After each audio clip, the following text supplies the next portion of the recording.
Assalamualaikum guys, how are you all? I hope all of you are doing very well at your homes. So in this video we are going to start a new theory that is new historicism. Previous videos में हम बात कर चुके हैं feminism के बारे में, structuralism, post structuralism, इसके अलावा मॉडर्निज्म के बारे में। उनको in detail with their main concepts of the writers हमने डिस्कस किया था। तो आज की वीडियो का जो हमारा मेन कंसर्न रहेगा वो न्यू हिस्टोरिसिज्म पे बेसिकली रहेगा, जिसे कल्चरल पोइटिक्स भी कहा जाता है। आज की इस वीडियो में हम न्यू हिस्टोरिसिज्म को इन डिटेल समझने की कोशिश करेंगे, कुछ इंपॉर्टेंट कॉन्सेप्ट्स को देखेंगे और विद कोटेशन ये सारी चीज़ें हम डिस्कस करेंगे। और जो कोटेशन मैं आपको बताऊंगी बेसिकली वो कॉन्सेप्ट्स ही होंगे। जैसे कि हमने प्रीवियस वीडियो में बात की थी जैक डरिडा पे कि वो एक लाइन देता है, there is nothing outside the text. वो एक कोटेशन भी है और उसे एज अ क्वेश्चन भी पूछा जाता है। तो इसी परस्पेक्टिव के साथ हम आज की वीडियो के कुछ कोटेशंस को भी डिस्कस करेंगे। तो विदाउट वेस्टिंग एनी टाइम हम अपने वीडियो को स्टार्ट करते हैं, ठीक है। तो सबसे पहले ये जो न्यू हिस्टोरिसिज्म है इसे कल्चरल पोएटिक्स भी कहा जाता है। आप इस टर्म का या इस वर्ड का मीन समझो। हिस्टोरिसिज्म क्या है? हिस्टोरिसिज्म बेसिकली जब भी हिस्ट्री हम सबको अंडरस्टूड है कोई भी पास्ट के अंदर होने जाने वाला इवेंट, और इसके साथ इज्म आ गया। इट्स मीन कि ऐसा इवेंट या ऐसी मूवमेंट जिसके अंदर हिस्ट्री की इंपॉर्टेंस पे बात की जाती है, दैट इज कॉल्ड हिस्टोरिसिज्म। और न्यू हिस्टोरिसिज्म इसके साथ इसलिए लगाया जाता है क्योंकि इससे पहले एक थेरी इमर्ज हुई थी with the name of old historicism, ठीक है। और उसके अगेंस्ट आई थी ये थेरी जिसके अंदर जो ओल्ड हिस्टोरिसिज्म है उसके आइडियाज़ को रिजेक्ट किया गया था और कुछ न्यू आइडियाज़ दिए गए थे। दैट्स वाई इसे कहा जाता है न्यू हिस्टोरिसिज्म। और कल्चरल पोलिटिक्स इसे इसलिए कहा जाता है क्योंकि इसके अंदर जो मेन कंसर्न है वो कल्चरल स्टडी पे है, ठीक है। और वो ये कहा इसके जो राइटर्स हैं बेसिकली वो ये कहते हैं कि जो पोइट्री है यानी कोई भी पीस ऑफ वर्क है या आर्ट है, जो भी हमें उसके हिस्टोरिकल बैकग्राउंड और उसके बेसिकली कल्चर को ज़रूर स्टडी करना चाहिए।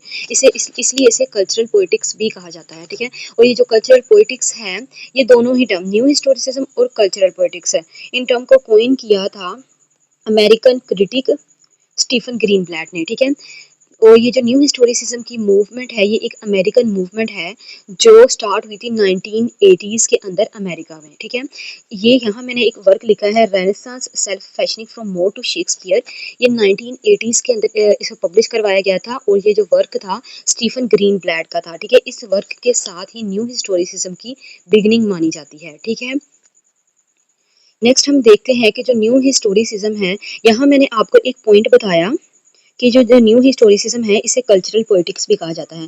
बेसिकली ये जो दोनों टर्म हैं इन दोनों ही टर्म को स्टीफन ग्रीनब्लैट ने कोइन किया था, ठीक है। उसने पहले टर्म को कोइन किया कल्चरल पोइटिक्स को, फिर उसने किया न्यू हिस्टोरिसिज्म को, ठीक है। अगर हम लिटरेरी पर्सपेक्टिव से देखें तो इसका नाम न्यू हिस्टोरिसिज्म ही है, ठीक है। लेकिन इसको जो अगर हम इसके जैसे मैंने आपको प्रीवियस वीडियो में बताया था, अगर हम थीम्स को देखें या बेसिक पर्सपेक्टिव को देखें तो इनका जो मेन कंसर्न है वो कल्चर पे है, ठीक है। ये कंफ्यूज ना होइएगा कि दोनों ही आगे तो इसका क्या मीन होगा, दोनों ही सेम ही हैं। इनके दो नाम दिए जाते हैं, ठीक है। जो इनके ओरिजिनेटर ने या जो फाउंडर है या जिसे फादर ऑफ न्यू हिस्टोरिसिज्म भी कहा जाता है उसी ने कॉइन किए थे, ठीक है। ये तो हो गया इसका थोड़ा सा बैकग्राउंड या इंट्रोडक्शन। तो अब हम देखते हैं इसके कुछ की पॉइंट्स या की कॉन्सेप्ट्स को। इसके सबसे पहले कॉन्सेप्ट ये है कि जो न्यू हिस्टोरिसिज्म है मैंने पहले आपको बताया इसके अंदर इम्पोर्टेंस ऑफ हिस्ट्री को हाईलाइट किया जाता है, ठीक है। लेकिन इसके अंदर जो मेन पॉइंट होता है वो टेक्स्ट को as well as history of that text both are important, ठीक है। इसमें टेक्स्ट पे भी फोकस किया जाता है और हिस्ट्री ऑफ दैट टेक्स्ट, यानी किसी भी अगर टेक्स्ट को आपने एनालाइज करना है तो आपने उसके कल्चरल, पॉलिटिकल और सोशल बैकग्राउंड को यानी हिस्टोरिकल बैकग्राउंड को ज़रूर आपने पढ़ना है, ठीक है। फिर उसे एनालाइज करना है, ठीक है। ये दोनों को इंपॉर्टेंस देता है न्यू हिस्टोरिसिज्म, ठीक है। अब इसके अंदर यहाँ मैंने बहुत इंपॉर्टेंट पॉइंट लिखा है, आप इस पॉइंट को जरूर ऐड कीजिएगा अगर आपने ये क्वेश्चन को कवर करना है न्यू हिस्टोरिसिज्म के। पहला है ये पॉइंट है equal weight to both, just a minute, equal weight to both literary and no literary text. यहाँ मैं आपको कंट्रास्ट भी बताऊंगी ओल्ड हिस्टोरिसिज्म का और न्यू हिस्टोरिसिज्म का, लेकिन ये as a characteristics of new historicism आपने याद रखना है कि जो न्यू हिस्टोरिसिज्म है उसके अंदर इक्वल वेट यानी इक्वल माना जाता है the interpretation and the analysis of both literary and non literary text, ठीक है। नॉन लिटरेरी टेक्स्ट क्या होता है? वो जो जर्नल हो सकते हैं, जो न्यूज़पेपर होते हैं, यानी जो लिटरेचर के पर्सपेक्टिव से नहीं लिखे जाते हैं। लेकिन जो लिटरेरी टेक्स्ट होता है वो जो लिटरेचर के पर्सपेक्टिव से लिखा जाता है ये, और इसके अंदर दोनों को इक्वल इंपॉर्टेंस दी जाती है क्योंकि इससे पहले जो वीडियोस मैं कह रही हूँ, सॉरी, पहले थेरीज जो आई थी उन थ्योरीज़ के अंदर ये फ़ोकस किया गया था कि हमने नॉन लिटरेरी टेक्स्ट को नहीं पढ़ना, सिर्फ़ लिटरेरी टेक्स्ट को पढ़ना है जो किसी ऑथर ने लिखा हो। लेकिन ये इस बात पे फ़ोकस करते हैं कि लिटरेरी और नॉन लिटरेरी टेक्स्ट दोनों की इक्वल इम्पोर्टेंस है, ठीक है? नेक्स्ट यहाँ मैंने एक डेफिनिशन ऐड की है न्यू हिस्टोरिसिज़्म की। Literature should be studied and interpreted within the context of both the history of the author and critic. ये बहुत इंपॉर्टेंट पॉइंट है, इससे हमें क्लैरिफाई हो जाता है कि व्हाट इज न्यू हिस्टोरिसिज्म, क्योंकि वो कहते हैं कि जो लिटरेचर को स्टडी किया जाना चाहिए किस पर्सपेक्टिव से, हिस्टोरिकल कॉन्टेक्स्ट के पर्सपेक्टिव से। और वो हिस्टोरिकल कॉन्टेक्स्ट ना सिर्फ ऑथर का यानी लिखने वाले का, बल्कि उसके क्रिटिक का, उसको पढ़ने वाले का, उसको इंटरप्रेट, उसको एनालाइज करने वाले पर्सन का भी होना चाहिए, ठीक है? दोनों का हिस्टोरिकल बैकग्राउंड मैटर करता है। नेक्स्ट है read the text as well as the context of the text, ठीक है? वो कहते हैं कि रीड द टेक्स्ट यानी जो लैंग्वेज ऑफ द टेक्स्ट है उसको तो आपने पढ़ना ही है, ठीक है, इंटरप्रेट करने के लिए, लेकिन उसके कॉन्टेक्स्ट को भी आपने पढ़ना है। फॉर एग्जाम्पल अगर आप मॉडर्न ड्रामा पढ़ लो, जूनो एंड पीकुक की मैं पेकुक की आपको एग्जाम्पल देती हूँ। वो क्या है, एक ड्रामा है शोन ओकेसी ने लिखा, उसके अंदर हम देखते हैं उसका हिस्टोरिकल बैकग्राउंड के अंदर अमेरिकन आयरिश सिविल वार को, ठीक है? अब हमें उस वर्क को इंटरप्रेट करने के लिए अगर हम उस पर न्यू हिस्टोरिसिज्म की थ्योरी अप्लाई कर रहे हैं तो इट्स नेसेसरी कि हम उसको इंटरप्रेट करने के लिए ना सिर्फ उस टेक्स्ट की लैंग्वेज बल्कि उसके हिस्टोरिकल बैकग्राउंड को भी पढ़ें, ठीक है? हम उस ऑथर के बैकग्राउंड को भी पढ़ें और उसके टेक्स्ट के बैकग्राउंड को भी हमें पढ़ना है, ठीक है? फिर हम उस पर एबल होंगे कि हम उसे न्यू हिस्टोरिसिज्म की जो थ्योरी है उस पर अप्लाई कर सकें। इस तरह होती है एक थ्योरी अप्लाई। तो ये तो थी, मैंने आपके साथ डिस्कस किया न्यू हिस्टोरिसिज्म की डेफिनेशन और इसके कुछ की पॉइंट्स। तो नेक्स्ट हम बात करते हैं किस थ्योरी के अगेंस्ट आई थी न्यू हिस्टोरिसिज्म। ओके, तो यहाँ मैंने एक पॉइंट लिखा है इमर्ज्ड अगेंस्ट। अच्छा, तो मैंने आपको बताया कि जो न्यू हिस्टोरिसिज्म से पहले क्या था, ओल्ड हिस्टोरिसिज्म। न्यू हिस्टोरिसिज्म के कॉन्सेप्ट को आपने याद रखना है और उसी कॉन्सेप्ट को आगे हम लेके चलेंगे। अच्छा जी, तो न्यू हिस्टोरिसिज्म अगेंस्ट थी न्यू क्रिटिसिज्म के आइडियाज़ के और as well as the ideas of old historicism.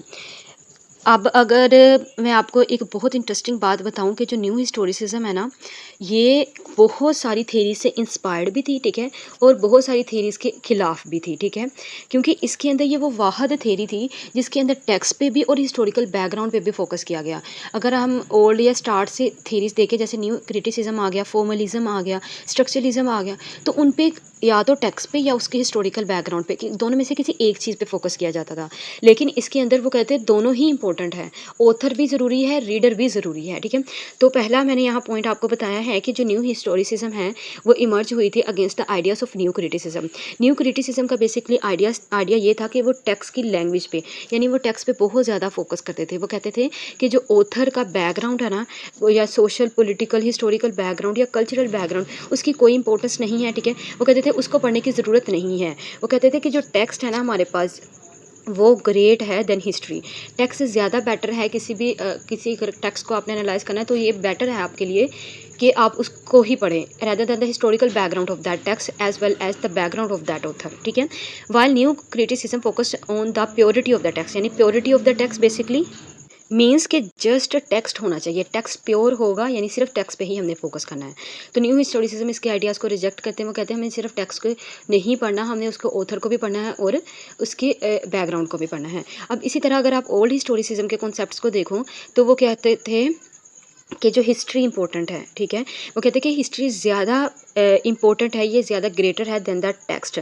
तो न्यू हिस्टोरिसिज्म इसके आइडियाज़ को भी रिजेक्ट करते हैं। वो कहते हैं कि हिस्ट्री इम्पोर्टेंट है, लेकिन history is important with that of the language of the text, यानी टेक्स्ट के साथ ही हिस्ट्री इंपॉर्टेंट है। सिर्फ आपकी हिस्ट्री को आपने फोकस नहीं करना, उसके टेक्स्ट पे भी फोकस करना है। तो इस तरह इन आइडियाज़ को भी रिजेक्ट करता था न्यू हिस्टोरिसिज्म। तो आई होप सो कि ये पॉइंट आपको क्लियर हो गया होगा। ओके, तो अब जो पॉइंट मैं डिस्कस करने जा रही हूँ आपके साथ, बहुत इंपॉर्टेंट पॉइंट है, वो है difference between old historicism and new historicism, ठीक है। जो ओल्ड हिस्टोरिसिज्म था उसके अंदर फोकस किया जाता था historical background of a text, ठीक है, लेकिन न्यू हिस्टोरिसिज्म इसके अगेंस्ट था और इसके अंदर जो फोकस किया जाता था टेक्स्ट पे भी और इसके हिस्टोरिकल बैकग्राउंड, यानी दोनों पे इक्वल इंपॉर्टेंस दी जाती थी, टेक्स्ट को भी और उसके हिस्टोरिकल बैकग्राउंड पे भी। नेक्स्ट है ऑब्जर्वेशन ऑफ लिटरेरी टेक्स्ट। इसके अंदर क्या किया जाता था, एक टेक्स्ट को ऑब्जर्व किया जाता था विद द हिस्टोरिकल पर्सपेक्टिव, ठीक है। वो हम कह सकते हैं कि इसके अंदर जो observation of literary text basically इस बात को रेफर करता है कि इसके अंदर जस्ट लिटरेरी टेक्स्ट पे फोकस किया जाता था, नॉन लिटरेरी टेक्स्ट पे फोकस नहीं किया जाता था। लेकिन जो न्यू हिस्टोरिसिज्म है इसके अंदर इक्वल इंपॉर्टेंस दी जाती है एक literary as well as the non literary text को। वो कहते हैं कि लिटरेरी टेक्स्ट भी पढ़ना चाहिए और नॉन लिटरेरी टेक्स्ट भी पढ़ना चाहिए। तो what is non literary text ये मैंने आपको बता दिया। नेक्स्ट जो पॉइंट है, new historical old historical approach related to events that happen to history, ठीक है। हिस्ट्री के अंदर जो भी इवेंट हुए हैं ये उन पे फोकस करता है, लेकिन वो कहते हैं कि जो हिस्ट्री है ना ओल्ड हिस्टोरिज्म वो बाइस्ड है, ठीक है। बाइस का मीन कि सब्जेक्टिव है। इनका जो मानना था ओल्ड हिस्टोरिसिज्म का, वो ये कहते थे कि जो हिस्ट्री है ना बेसिकली वो फैक्ट बेस है, यानी जो हिस्ट्री फैक्ट लिखी गई वो लिखी गई। लेकिन ये क्या कहते थे कि जो हिस्टोरिकल अप्रोच है ना वो हमारे टेक्स्ट पे फोकस करती है। वो कहते हैं कि जो हिस्ट्री हो ना with the passage of time, एक हिस्ट्री जो है वो सब्जेक्टिव है, इनका ये पर्सपेक्टिव था। लेकिन ये कहते थे हिस्ट्री फैक्ट बेस है। नेक्स्ट हम देखते हैं look outside the text for analysis, यानी वो कहते थे कि टेक्स्ट को आउटसाइड देखना चाहिए, यानी टेक्स्ट को एनालिसिस के लिए हिस्टोरिकल बैकग्राउंड वगैरह देखना चाहिए। और इसी के साथ जो न्यू हिस्टोरिसिस्ट थे वो बिलीव करते थे डेरिडा के व्यू पे, नथिंग आउटसाइड द टेक्स्ट, यानी टेक्स्ट को आपने देखना है और इस तरह देखना है कि टेक्स्ट के हिस्टोरिकल बैकग्राउंड यानी टेक्स्ट से रिलेटेड जो भी चीज़ें हैं ना आपने उन सारी चीज़ों पे फोकस करना है, ठीक है। जो न्यू हिस्टोरिसिज्म था उसके अंदर टेक्स्ट को प्राइमरी कंसर्न माना जाता था, ठीक है। लेकिन जो ओल्ड हिस्टोरिसिज्म था उसके अंदर जो मेन कंसर्न था वो कल्चरल स्टडी पे था। ये बहुत इंपॉर्टेंट डिफरेंस है इनके दरमियान कि इसके अंदर टेक्स्ट की प्राइमरी कंसल्टेशन थी, ठीक है, और इसके अंदर कल्चरल स्टडीज़ पे थी, यानी कल्चर के अकॉर्डिंग चीज़ों को समझा जाता था। न्यू हिस्टोरिसिज्म के अंदर हम देखते हैं कि जो पावर ऑथोराइज्ड का सिस्टम माना जाता था, ठीक है, यानी एक पर्सन जो पावर के अकॉर्डिंग बात की जाती थी। लेकिन जो ओल्ड हिस्टोरिसिज्म ये कहता है, ओल्ड हिस्टोरिसिज्म बेसिकली फोकस करता है मिशेल फोको के आइडियाज़ पे, और वो ये कहता है कि हर पर्सन के पास एक पावर है, जब आपके पास नॉलेज है it's mean you have power, ठीक है। तो ये तो था what's the difference between new historicism और ओल्ड हिस्टोरिसिज्म। तो आई होप सो कि ये पॉइंट क्लियर हो गया होगा आपको। ओके, तो अब हम बात करते हैं न्यू हिस्टोरिसिज्म का एक बहुत इंपॉर्टेंट पर्सपेक्टिव कि न्यू हिस्टोरिसिज्म के जो राइटर्स थे और ये जो इसके क्रिटिक्स थे बेसिकली वो किस चीज़ से इंस्पायर्ड थे, ठीक है। हमने ये तो पढ़ लिया कि किसके अगेंस्ट थे। अब हम ये देखते हैं कि वो किससे इंस्पायर्ड थे। पहला पर्सन है ये यहाँ, यानी जिनसे वो इंस्पायर्ड थे, ये सबके मैंने नेम लिखे हैं, ये बहुत इंपॉर्टेंट है, नेट अक्सर ये पूछा जाता है। अच्छा, सबसे पहले जो न्यू हिस्टोरिसिस्ट थे वो लोइस अल्थ्यूज़र की मार्क्सिस्ट आइडियोलॉजी से बहुत ज़्यादा इंस्पायर्ड थे। लोइस अल्थ्यूज़र बेसिकली एक मार्क्सिस्ट था और इसके अलावा इसने मार्क्सिज्म में बहुत इंपॉर्टेंट रोल प्ले किया। फॉर मार्क्सिज्म इसका एक वर्क था जिस पे इसने बेसिकली अपने और इसमें भी बहुत सारे वर्क्स में इसने जो मार्क्सिज्म कार्ल मार्क्स की जो डेस कैपिटल वर्क है उस पे इसने काम किया, उसके बारे में बात करता है। और हम ये देखते हैं कि इससे इंस्पायर्ड होके न्यू हिस्टोरिसिज्म भी मार्क्सिस्ट की थ्योरी के अंदर जो मटीरियलिस्टिक इंपॉर्टेंस है उसकी बात करता है, वो ऑप्रेस्ड की बात करता है, वो पावर की बात करता है, ठीक है। नेक्स्ट जो कॉन्सेप्ट है या जो इन्फ्लुएंसर है वो है मिशेल फोको। मिशेल फोको का कॉन्सेप्ट है डिस्कोर्स एंड पावर। हमेशा याद रखिएगा ये कॉन्सेप्ट बहुत इंपॉर्टेंट है। और मिशेल फोको पोस्ट मॉडर्निज्म से बिलोंग करता है। अगर आपने मेरी वो वीडियो देखी होगी तो आपको पता होगा what is the concept of discourse and power by Michel Foucault. थोड़ा सा ब्रीफली मैं आपको बता देती हूँ। वो डिस्कोर्स और पावर के बारे में बताता है कि जो डिस्कोर्स है बेसिकली लैंग्वेज पे फोकस करता है, ठीक है। अगर आपके पास नॉलेज है और इट्स मीन आपके पास डिस्कोर्स है, वो कहता है कि अब जो सिस्टम है वो इस बात को निगेट करता है कि जो प्रीवियस हुआ था ना, यानी जो प्रीवियस पावर का सिस्टम था प्रीवियसली इस तरह होता था मिशेल फोको के अकॉर्डिंग कि जो पावर है वो एक पर्सन के पास होती थी, अथॉरिटी होती थी, ठीक है, सोवरेनिटी का सिस्टम होता था। लेकिन अब वो कहता है कि पावर ये नहीं होगा कि जनरेशन टू जनरेशन चलती आएगी, जिसके पास पैसा होगा उसी के पास पावर होगी। वो कहता है अब जिसके पास नॉलेज होगा ना उसी के पास पावर होगी। तो इससे भी बहुत इंस्पायर थे हमारा जो इसका ओरिजिनेटर बेसिकली ग्रीन ब्लैट भी। ओके, और जो नेक्स्ट हमारे पास है क्लिफोर्ड गर्ट्स, ठीक है। क्लिफोर्ड गर्ट्स के एंथ्रोपोलॉजिकल आइडिया से वो बहुत ज़्यादा इंस्पायर थे न्यू हिस्टोरिसिस्ट। बेसिकली इसने क्या किया था, इसने कल्चरल स्टडी की थी और क्लिफोर्ड गर्ट्स के मुताबिक हर ऑर्गेनाइजेशन का अपना एक कल्चर होता है। और क्लिफोर्ड ये भी कहता है कि जो हर कल्चर एक टेक्स्ट है, यानी एक लार्ज टेक्स्ट है हर कल्चर, और इसके अंदर जो लिटरेरी टेक्स्ट है वो एक स्मॉलर टेक्स्ट है, ठीक है, एक स्मॉलर टेक्स्ट है with in a large text of culture. तो इनके बारे में वो बात करता है। नेक्स्ट यहाँ मैंने एक पॉइंट लिखा है Stephen Greenblatt and Catherine Gallagher, ठीक है। ये जो दोनों बेसिकली क्रिटिक है न्यू हिस्टोरिसिस्ट के, अर्लियर न्यू हिस्टोरिसिस्ट हम कह सकते हैं, ये उनके पायोनियर भी इन्हें माना जाता है। बेसिकली माना जाता है तो स्टीफन ग्रीनब्लैट को ये, लेकिन इसके साथ ये भी थी। अच्छा, ये जो दोनों हैं ये इंस्पायर थे फोको के, क्लिफोर्ड के और रेमंड विलियम के आइडियाज़ से। फिर क्लिफोर्ड का मैंने आपको बता दिया, ठीक है, और फोको का भी बता दिया। और रेमंड विलियम कौन था? रेमंड विलियम वो फर्स्ट पर्सन था जिसने लिटरेचर को एनालिसिस किया था, ठीक है। एक्चुअली ये एक मार्क्सिस्ट था, ठीक है, और इसने लिटरेचर और इकोनॉमिकल पर्पसेस की एनालाइजेशन दी थी ऑफ अ लिटरेरी टेक्स्ट। तो इस तरह हम ये देखते हैं कि ये जो सारे क्रिटिक्स हैं किस तरह ये जो न्यू हिस्टोरिसिस्ट हैं वो इनसे इंस्पायर थे। आपने इन सबको याद रखना है, क्योंकि जब हम इनके की आइडियाज़ को डिस्कस करेंगे तो मैं आपको साथ साथ बताऊँगी कि कौन सा आइडियाज़ किस राइटर से या किस क्रिटिक से इनमें से इंस्पायर्ड होकर उन्होंने दिया था। ओके, तो अब हम बात करते हैं कुछ की and important ideas of new historicism. अगर तो आप मेरे चैनल पे नए हैं तो मेक श्योर आप पहले मेरे चैनल को सब्सक्राइब कर लें, बेल आइकन को भी प्रेस कर लें, क्योंकि मैं इस तरह की वीडियो बनाती ही रहती हूँ। थोड़ा सा लेट हो जाता है पर मैं बना देती हूँ। इन डिटेल हम डिस्कस करते हैं विद कोटेशन। मेरी हर वीडियो में कोई ना कोई कोटेशन ज़रूर होती है। हमने इंग्लिश लिटरेचर पर भी, पाकिस्तानी लिटरेचर पर भी, रशियन लिटरेचर पर भी, अमेरिकन लिटरेचर पर मैंने बहुत सारे लेक्चर्स यहाँ अपलोड किए हुए अपने चैनल पर। और सारे लेक्चर के अंदर जो एक गुड बात है, यानी कि गुड अच्छी सी बात है उसके अंदर ये कि मैं उसके अंदर कोटेशन ज़रूर देती हूँ, ताकि जो भी जो लिटरेचर का बेसिकली स्टूडेंट होता है हमेशा ये याद रखिएगा कि कोटेशन आपने हर क्वेश्चन के अंदर डालनी ही होती है। तो उसी पर्सपेक्टिव से मैं आपको अपना मटेरियल प्रोवाइड करती हूँ। तो मेक श्योर कि आप मेरे चैनल को सब्सक्राइब कर लीजिए। बाय द वे, अब हम आते हैं अपने टॉपिक की तरफ। हमने बात कर ली है न्यू हिस्टोरिसिज्म के किससे इंस्पायर्ड था न्यू हिस्टोरिसिस्ट, ठीक है, उसके इंट्रोडक्शन, उनका डिफरेंस विद ओल्ड हिस्टोरिसिज्म, और इस तरह न्यू हिस्टोरिसिज्म किसके अगेंस्ट आया था। अब हम ओवरऑल यानी सारी न्यू हिस्टोरिसिज्म की पूरी थ्योरी को कंबाइन करके जो उनकी आइडियाज़, यानी हम कह सकते हैं कोई चंक्स पॉइंट्स, यानी जो करक्स पॉइंट्स होते हैं जो आते हैं वो यहाँ मैंने लिखे हैं। अगर आप इन पॉइंट्स को समझ रहे होगे ना तो इट्स मीन कि आपको किसी और चीज़ की समझने की ज़रूरत नहीं पड़ेगी न्यू हिस्टोरिसिज्म में। अच्छा, तो हम स्टार्ट करते हैं। सबसे पहले मैंने यहाँ इनका की आइडिया यानी बेसिक पॉइंट जो लिखा है, they focus both on the text and the context of that text, यानी टेक्स्ट पे भी फोकस किया जाता है और उसी टेक्स्ट के कॉन्टेक्स्ट पे भी इसके अंदर फोकस किया जाता है। Next point, literature tells us about the historical context of that era in which it was written.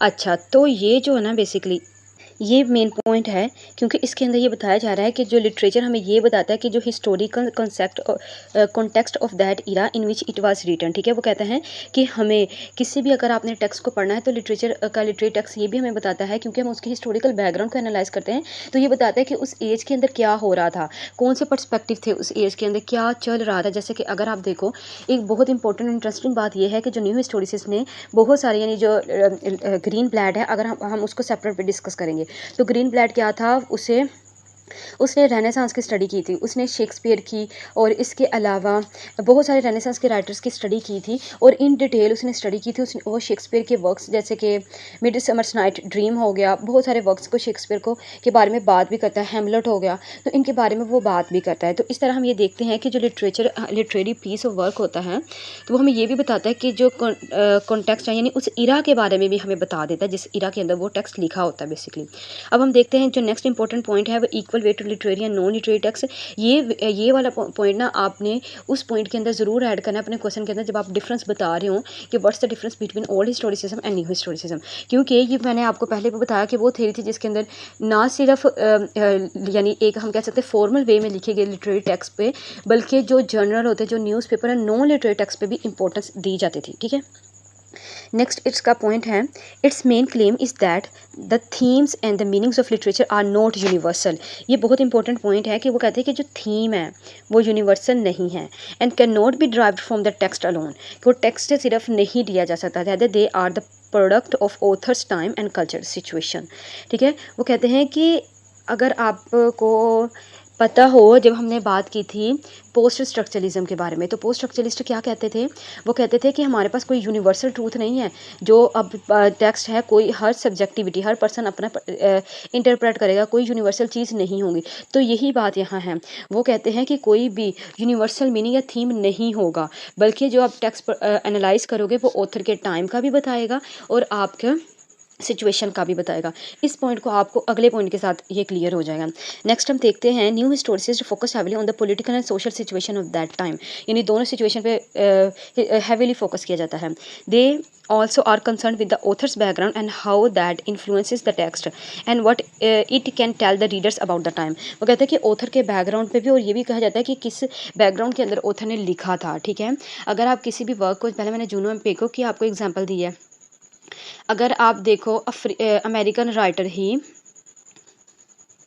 Tony Morrison को, तो टोनी मॉरिसन का एक नोवेल है बिलवर्ड, उसके अंदर वो क्या बताती है, वो अपने ये बताती है, क्योंकि टोनी मॉरिसन एक ब्लैक थी, ठीक है, एक ब्लैक राइटर थी, और वो क्या करती हैं, वो किस तरह सोसाइटी में फेमिनिज्म वुमन को, ब्लैक वुमन को बेसिकली फेस करना पड़ता है, उन्हें अपने राइट्स वगैरह नहीं दिए जाते थे, तो उनके बारे में बताती है। तो इस तरह हम ये देखते हैं कि एक टेक्स्ट के थ्रू हमें उसके ऑथर किस तरह, वो जो इरा है जिसमें बैठ के वो ऑथर लिख रहा है, उस इरा के हिस्टोरिकल बैकग्राउंड पे और इसका influence, the influence of that era on the writer, हमें ये भी देखने को मिलता है, ठीक है।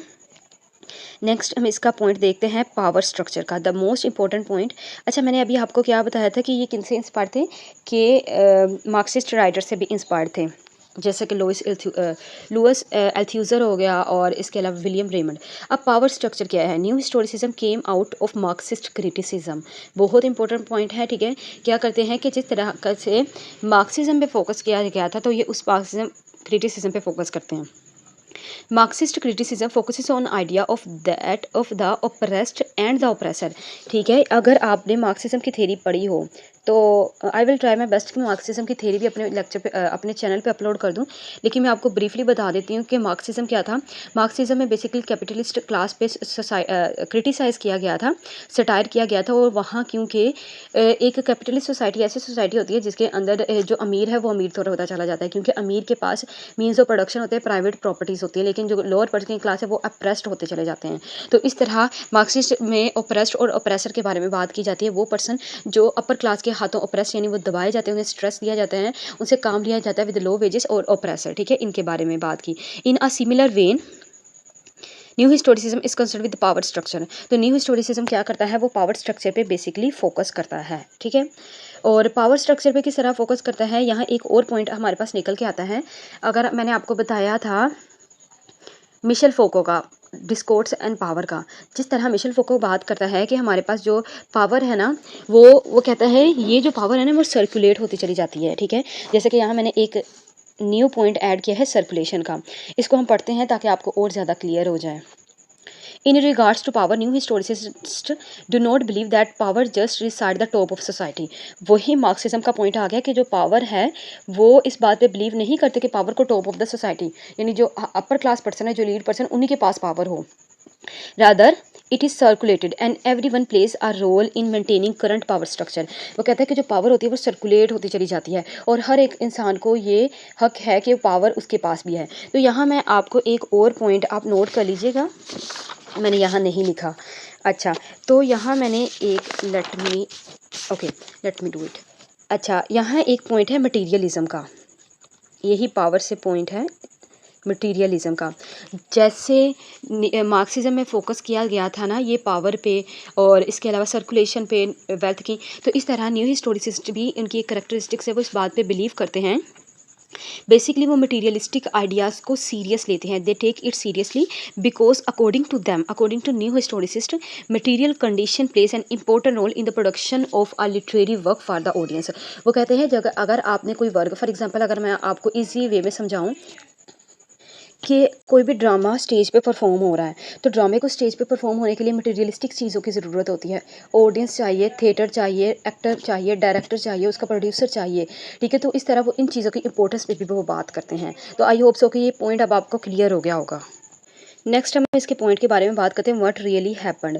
तो बेसिकली न्यू हिस्टोरिसिस्ट की अप्रोच ये थी, वो इस बात पे इंटरेस्टेड रहते थे, यानी इस बात में वो उनका इंटरेस्ट था to find out that what really happened during the time when the text was produced, ठीक है। जिस वक्त टेक्स्ट लिखा गया था उस वक्त बेसिकली हुआ क्या था, ठीक है। अगर आप शेक्सपियर के वर्क उठा के देख लो, क्रिस्टोफर मार्लोवे के वर्क को उठा के देख लो, कोई क्लासिकल वर्क देख लो, या कोई भी आप वर्क उठा के देख लो, तो हम उसका अगर जब भी हिस्टोरिकल बैकग्राउंड पढ़ेंगे, जैसे कि क्रूसिबल है, बहुत इंपॉर्टेंट पॉइंट है। क्रूसिबल के अंदर बहुत इंपॉर्टेंट ड्रामा है ये। अच्छा, क्रूसिबल क्या था, उसके अंदर मकार्थिज्म का बैकग्राउंड बताया गया था और इसके बैकग्राउंड के थ्रू हम ये जान सकते हैं कि किस तरह क्या हो रहा था मकार्थिज्म के अंदर, प्योरिटनिज्म वहाँ कैसे आई थी, किस तरीके से एक वहाँ एक बेसिकली सिनेरियो क्रिएट किया गया भूत वगैरह का। तो किस तरीके से विचेस हंट के थ्रू वहाँ बेसिकली रियल में जो हुआ था, तो ये वो इस बात पे इंटरेस्ट रखते हैं कि क्या हुआ था वहाँ पे, जो राइटर ने क्या लिखा, जो इस पे इन्फ्लुएंस हुआ, ये सारी चीज़ों के बारे में बात करते हैं। नेक्स्ट इसका मैंने लिखा है political function. The critics are concern with the political function of that work itself. तो वही हो गया जो हम पहले डिस्कस कर चुके हैं। अच्छा, रिजेक्शन ऑफ क्लोज रीडिंग, ये बहुत इंपॉर्टेंट पॉइंट है। इसी पॉइंट के थ्रू जैसे मैंने आपको बताया था कि वो अगेंस्ट है न्यू क्रिटिसिज्म के आइडियाज़ के। न्यू क्रिटिसिज्म और फॉर्मलिज्म बेसिकली सेम है, दोनों के अंदर टेक्स्ट की प्योरिटी पे फोकस किया जाता है और इस तरह ये इनकी करेक्टरिस्टिक्स थी या की पॉइंट था न्यू हिस्टोरिसिस्ट का कि वो एक क्लोज रीडिंग को रिजेक्ट करते थे। New historicist reject the formalist notion of close reading, a reading in which the text is taken as itself with no attention paid to the context in which it was produced। वही है कि जब close reading आप देख करोगे तो उसके अंदर कॉन्टेक्स्ट पे इतनी फोकस नहीं किया जाता, उसमें सिर्फ टेक्स्ट की लैंग्वेज पे फोकस किया जाता है। अगर आपने फॉर्मलिज्म की थ्योरी पढ़ी हो तो ये पॉइंट आपको और अच्छे से क्लियर हो जाएगा। बट ये है कि फॉर्मलिज्म के अंदर like new historic criticism same ही है बेसिकली ये, तो दोनों के अंदर टेक्स्ट की प्योरिटी पे फोकस किया था, उनकी क्लोज रीडिंग इंटेंसिव रीडिंग पे फोकस किया गया था। लेकिन जो न्यू हिस्टोरिसिस्ट है वो इसको रिजेक्ट करते हैं। अब न्यू हिस्टोरिसिस्ट का नेक्स्ट आइडिया था, new historicist applies the post structuralist idea that reality is constructed and multiple. ये बहुत इंपॉर्टेंट पॉइंट है। अगर आपको एज अ होल में बताऊँ तो न्यू हिस्टोरिसिस्ट बहुत सारी थ्योरी से, जैसे मैंने पहले आपको बताया, इंस्पायर्ड भी था और बहुत के अगेंस्ट भी था। तो यहाँ हम किसकी इंस्पायरेशन देखने को मिलती है, पहले तो हम पढ़ चुके हैं, एंथ्रोपोलॉजिस्ट भी थे और पोस्ट मॉडर्निस्ट राइटर भी है जैसे कि मिशेल फोको। तो वो क्या करते हैं, पोस्ट स्ट्रक्चरलिस्ट आइडियाज़ पे भी बिलीव करते हैं कि जो रियलिटी है वो कंस्ट्रक्टेड और मल्टीपल है। जैसे मैंने आपको अभी बताया थोड़ी देर पहले यानी इसी वीडियो में कि जो पोस्ट स्ट्रक्चरलिस्ट ये फोकस करते थे कोई भी यूनिवर्सल ट्रूथ नहीं है, आपने टेक्स्ट को खुद सब्जेक्टिवली होकर देखना है, ठीक है, और टेक्स्ट कोई भी एक बायस्ड नहीं होगा। तो इस तरह वो कहते हैं कि एक कंस्ट्रक्टेड और जो टेक्स्ट का एनालिसिस है वो मल्टीपल व्यू पॉइंट्स पे बेस करता होगा। History is the centre in analysis, ठीक है, हिस्ट्री पे बहुत ज़्यादा इस पर इंपॉर्टेंस की जाती है, नो डाउट के टेक्स्ट पे भी फोकस किया जाता है, लेकिन हिस्ट्री जो है सेंट्रल एनालिसिस है ऑफ न्यू हिस्टोरिसिज्म का। Not only the author but the critics historical condition also matters, ये हो गया है। अच्छा, critics are also well aware of their biases and influence by their time, ठीक है। अच्छा, ये जो है ना बाइस बेसिकली रेफर करता है, जो मैंने अभी आपको पहले बताया भी है, बाइस करता है किसी एक पर्सन का एक तरफ झुकाव या किसी एक पॉइंट ऑफ व्यू पे। तो ये इस एक पॉइंट ऑफ व्यू से बहुत ज़्यादा इन्हें पता था, न्यू हिस्टोरिसिज्म इस बात से वो हम कह सकते हैं वेल अवेयर थे और वो इस बात पे बेसिकली फोकस करते हैं कि जो टाइम पीरियड है वो आप पे इम्पैक्ट करता है, ठीक है। यहाँ पे हम देख सकते हैं कि जो जैसे मैंने आपको बताया कि ओल्ड हिस्टोरिसिज्म और न्यू हिस्टोरिसिज्म में क्या था कि ओल्ड हिस्टोरिसिज्म ये कहता कि जो हिस्ट्री है वो फैक्ट लिखा जा चुका है, वो जो लिखा गया, लेकिन जो न्यू हिस्टोरिसिस्ट कहते थे जो हिस्ट्री है ना वो सब्जेक्टिव है। यानी जैसे अगर आप देखो हिस्ट्री किसने लिखी है, हम या तो वर्क के थ्रू पढ़ते हैं या कोई हिस्टोरिकल वर्क हमें देखने को मिलता है, या पहले जैसे कि था राजा का किंग वगैरह का जो निज़ाम चलता आ रहा था, तो क्या करते थे वो जो वहाँ के मातहत होते थे वो क्या करते थे, किसी को लिखने वाले को बुलाते थे और अपनी हिस्ट्री लिखवा देते थे। हर पर्सन ने अपने पॉइंट ऑफ व्यू से हिस्ट्री को लिखवाया। आप हिस्ट्री की मल्टीपल बुक्स को उठा के देख लो, आपको हर एक पर्सन का व्यू जो है वो चेंज दिखेगा। हालांकि इरा एक ही होगी, लेकिन हर इंसान ने बाइस होके सब्जेक्टिव होकर उस चीज़ को बयान किया। तो इसी चीज़ से जो न्यू हिस्टोरिसिस्ट थे वो वेल अवेयर थे कि हिस्ट्री इस तरह लिखी जा चुकी है, ठीक है, और इसलिए वो ये कहते थे कि हमें हिस्टोरिकल बैकग्राउंड भी पढ़ना है ताकि हमें ये पता लग सके कि आखिर उस इरा में हो क्या रहा था, ठीक है। पावर इज की कॉन्सेंट्रेशन, जैसे मैंने आपको बताया कि मिशेल फोको का कॉन्सेप्ट है। अच्छा, नुएंस इज की, हिस्ट्री इज एवर चेंज, ये बहुत इंपॉर्टेंट पॉइंट है, आप इसे नोट कर लीजिएगा। नुएंस बेसिकली क्या होती है, किसी भी मीनिंग का चेंज होना, डिफरेंस होना एक मीनिंग का दूसरे मीनिंग से। तो यही कहता है कि जो हिस्ट्री आता है ना एवर चेंज, हिस्ट्री चेंज है, ठीक है। जब आप इस इरा में बैठ के किसी हिस्ट्री के वर्क को पढ़ोगे तो वो आपको वही सब्जेक्टिव पर्सपेक्टिव आ गया ना कि वो चेंज होती चली जाती है, तो इस पर वो बिलीव करते हैं। डरीडा के nothing outside the concept, outside the text के कॉन्सेप्ट को वो मानते हैं, जैसे मैंने आपको बताया अभी।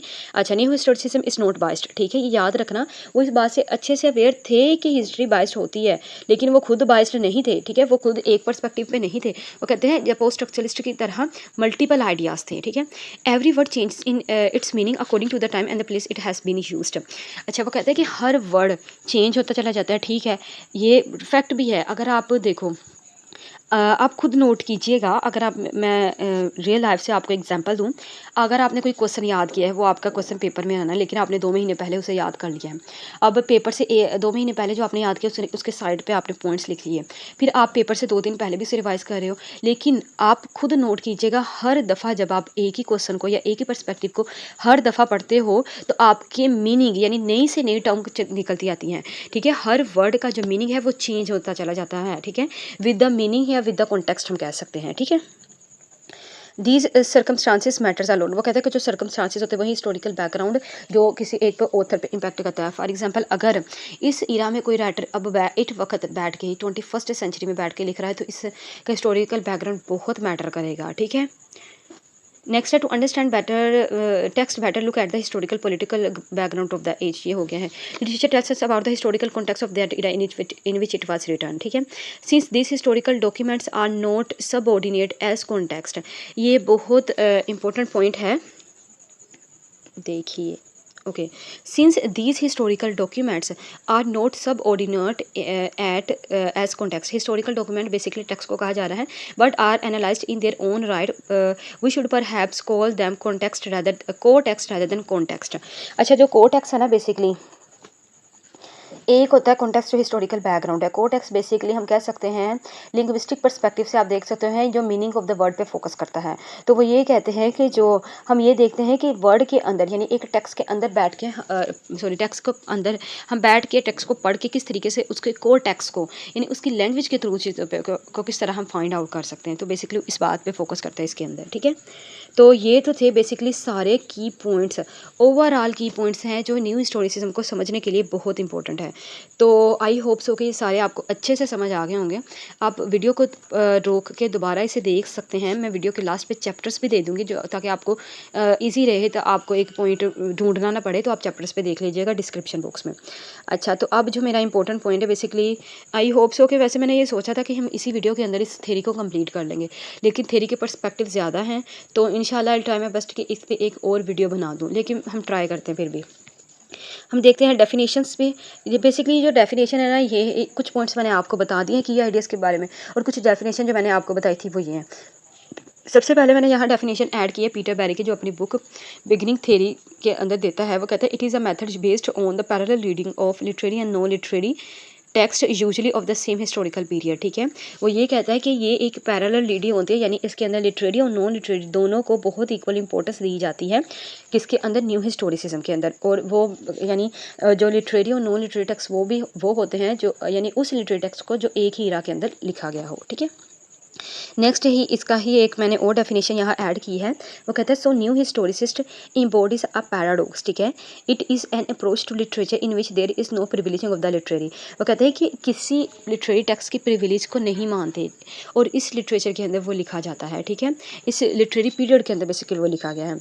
नेक्स्ट पॉइंट है जहाँ जो बेसिकली मैंने डेफिनेशन ऐड की है, मैंने आपको बताया था स्टीफन ग्रीनब्लैट है इसका फाउंडर, और उसी की यहाँ मैंने डेफिनेशन ऐड की है। वो कहता है an intensified willingness to read all of the textual traces. Textual traces basically textual eras पे फोकस कर रहा है, of the past with the attention traditionally concern only on literary text, ठीक है?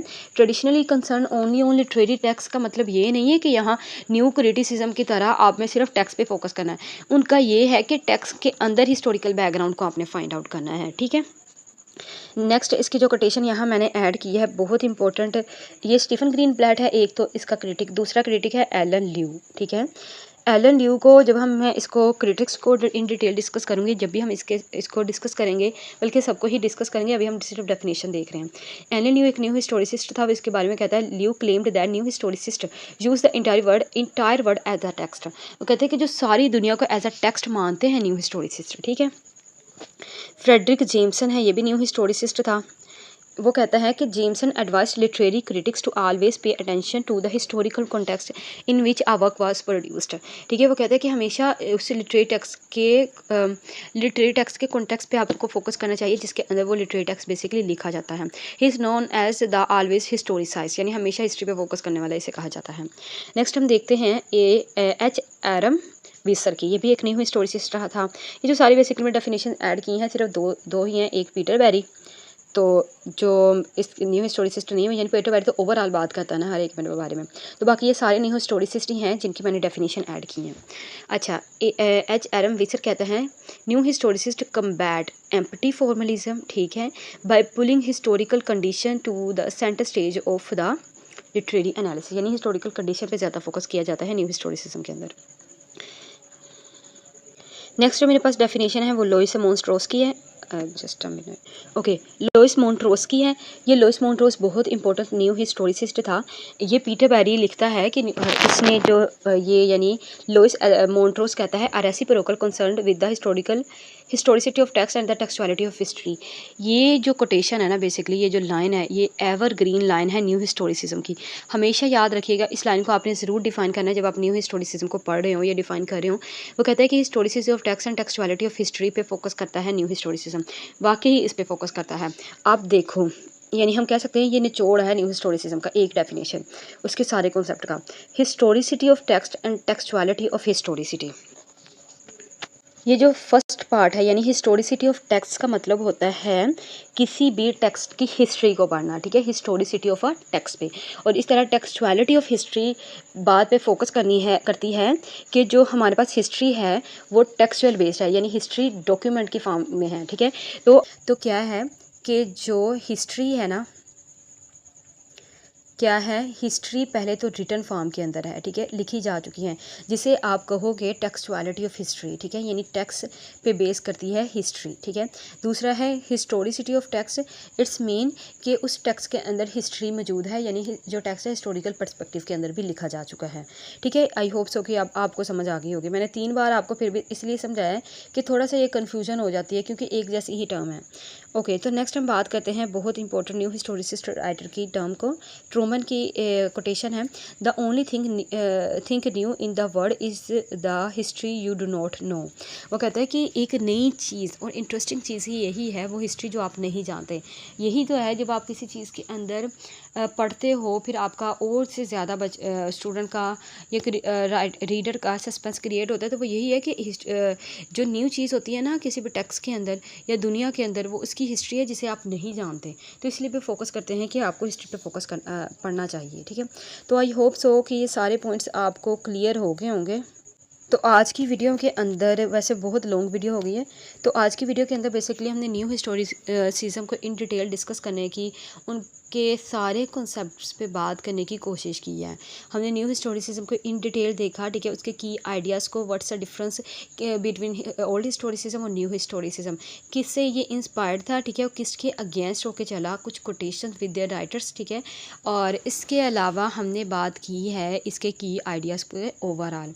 तो आज की वीडियो में बस इतना ही। मिलते हैं आपसे नेक्स्ट वीडियो में with the critics of new historicism, ठीक है।